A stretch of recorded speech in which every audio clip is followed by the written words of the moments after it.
Rendre ces recherches scientifiques accessibles à tous, c'est une idée qui a séduit Margot Lognoul il y a un peu plus d'1 an. Tout d'abord l'aspect vulgarisation, parce que je pense que c'est très important de pouvoir expliquer au grand public nos recherches qui portent sur des thèmes assez précis, assez compliqués, qui sont un petit peu détachés de la vie de tous les jours, mais aussi l'aspect de pouvoir parler de mon job de tous les jours. À la base de ce projet, la cellule de vulgarisation de la faculté Viva Science, elle propose à Margot Lognoul de créer un web documentaire, un média à destination des élèves du secondaire, des enseignants et des familles. Il se veut interactif avec des illustrations vidéo, graphiques et des questions posées à l'utilisateur. L'intérêt de poser une question, c'est que ça rend le documentaire justement interactif, donc l'élève va pouvoir participer à la recherche.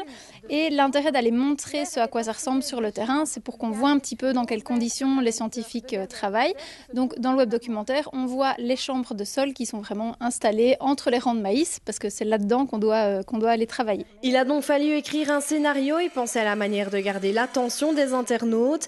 Viva Science a pour mission de rendre le message scientifique plus clair et plus audible. Et de sortir la science des laboratoires et de pouvoir vraiment comprendre le monde qui nous entoure, également de pouvoir apporter de l'information la plus vraie possible et la plus scientifique possible. À l'heure des fake news, par exemple, ça me paraît assez important pour montrer ce qui se fait et ce qu'on découvre en faisant de la recherche. Depuis sa publication, le web documentaire a reçu des retours positifs, de quoi conforter Viva Science dans cette voie, même si cela prendra du temps.